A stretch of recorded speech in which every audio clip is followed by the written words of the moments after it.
चलिए, तो एक बहुत ही बड़ा न्यूज़ सामने आ रहा है आप लोगों के लिए शिक्षक भर्ती को लेकर।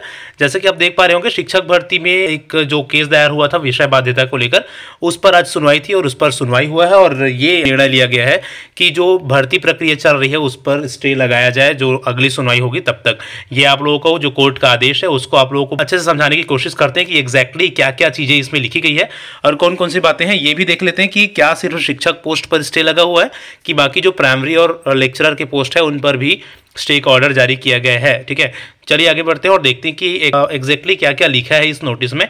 जो कोर्ट का नोटिस आज देखने को मिला है शिक्षक भर्ती स्टे को लेकर, उस पर देखिए सोन और बहुत सारे इन लोगों के द्वारा, ठीक है, इनका ये जो कोर्ट था versus state of Chhattisgarh through secretary विरुद्ध और directorate of Chhattisgarh public instruction Indravati भवन और प्रोफेशनल बोर्ड मतलब CGVAPM के विरुद्ध। ठीक है, ये इसमें बेसिकली अगर हम देखते हैं तो आपको यहाँ से हमारी मेन चीज स्टार्ट होती है। Learn council of petitioner submits that respondent number 2 issued an advertisement for appointment of the on the post of teacher under Chhattisgarh school education service department है, उसने क्या किया, एक पोस्ट निकाला, रिक्रूटमेंट एडवर्टाइजमेंट निकाला।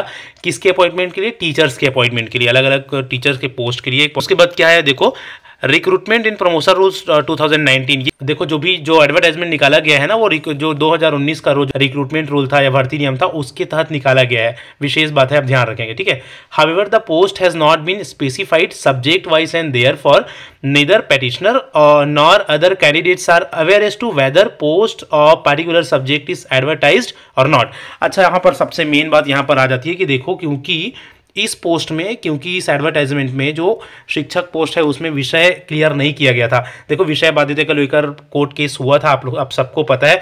जिस टाइम में ये पोस्ट निकला था, जिस टाइम में ये नियम बनाया गया था कि विषय का बाध्यता नहीं होगा ना, उसी टाइम में हमने एक बात आप लोगों को क्लियर किया था कि कहीं ना कहीं ये जो पोस्ट है, ये जो वैकेंसी है वो कोर्ट केस में फंसने वाला है और इस पर स्टे लगने वाला है। ठीक है, तो बेसिकली यहाँ पर क्या बोला जा रहा है कि जो पेटिशनर है जिन्होंने याचिका दायर किया है उसने ये बोला है कि पोस्ट तो निकाले हैं लेकिन क्योंकि पोस्ट में विषय नहीं बताया गया है ना, the post has not been specified subject wise post नहीं बताए हैं, इस कारण से देयरफॉर नेदर पेटिशनर, ना तो याचिका करता और अदर कैंडिडेट्स, ना ही दूसरे कैंडिडेट्स को ये पता है कि उनके सब्जेक्ट के लिए यहाँ पर पोस्ट है कि नहीं। ठीक है, इस बात को लेकर पिटिशनर दायर किया गया था या याचिका दायर किया गया था। ही कंटेंडेड दैट, उनका यह भी विरोध है, यह भी कहना है कि the advertisement respondent have also published that teacher will be awarded up to 10 bonus marks which is also contrary to the rules of 2019। जो याचिका करता है उन लोगों को इस बात के भी विरोध में है, या इस बात को लेकर भी उन लोगों ने याचिका दायर किया है कि जो इस पोस्ट में, इस भर्ती में 10 नंबर बोनस मार्क दिया जाना है किसको? अतिथि शिक्षकों को। ठीक है, जो कि क्या है, जो कि 2019 रूल के खिलाफ है, क्योंकि 2019 का जो भर्ती हुआ था उसमें इस तरह की कोई बातें थी नहीं और ये जो भर्ती हो रही है वो बिल्कुल 2019 जो भर्ती नियम था उसके हिसाब से ही चल रही है। ठीक है, उसके बाद आगे देखो क्या लिखा है। Learned state counsel submits that he will also file reply to the applicant for the grant of interim relief. Interim relief के लिए यहाँ पर एप्लीकेशन दिया जाएगा। The examinations are already concluded, examination already conclude हो चुके हैं या तो कंडक्ट कराए जा चुके हैं। However select list has not been publish, हालांकि जो सेलेक्ट लिस्ट है, चयन सूची है, वो अभी जारी नहीं किया गया है। Considering the facts and circumstances of the case, इस केस के जो सर्कमस्टेंसेस है या पूरे चीज़ों को, पूरे तथ्यों को देखते हुए, purely as an interim measure it is directed that the respondent shall not finalize the recruitment process till the next date of hearing। जो रिस्पोंडेंट है, जो इस भर्ती को पूरा करने वाले हैं, वो इस भर्ती प्रक्रिया को आगे नहीं बढ़ाएगा। कब तक? टिल द नेक्स्ट हियरिंग, अगले सुनवाई तक इस पर रोक लगी है। आगे नहीं बढ़ाएगा मतलब इस पर रोक लगाई जाती है। List this case in the week commencing 6 August 2023। अब इस केस की अगली सुनवाई कब तक होगी? 6 अगस्त 2023 को होगा। तब तक के लिए इस पर किसी भी तरह का इसका रिजल्ट, इसका चयन सूची या कोई भी चीज़ें जारी नहीं किया जाएगा। कल 6 अगस्त तक के लिए, फिलहाल 6 अगस्त तक के लिए इस केस पर रोक है। 6 अगस्त को इसकी और नेक्स्ट लिस्टिंग है ना 6 अगस्त में। तब तक देखते हैं क्या होता है 6 अगस्त में और क्या क्या चीज़ें होती है, जो सरकार है वो अपना पक्ष रखती है किस तरह से।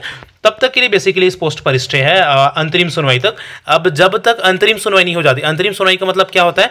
इस केस का जब तक फाइनल डिसीजन नहीं होता ना तब तक ये इस पर स्टे है।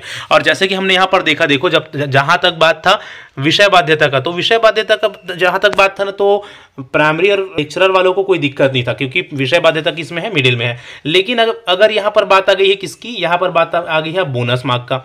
तो क्योंकि बोनस मार्क का भी बात है तो इस कारण से अब ये मानकर चलिए कि ये जो ऑर्डर है वो सभी पोस्ट के लिए है, प्राइमरी, मिडिल और लेक्चरर के लिए भी, क्योंकि बोनस मार्क्स वाला जो चीज़ें थी वो सभी पोस्ट के लिए थी। तो सिर्फ शिक्षक पद नहीं बल्कि प्राइमरी, मिडिल और लेक्चरर की सभी पोस्ट पर स्टे लग गया है अगली सुनवाई या अंतरिम सुनवाई तक।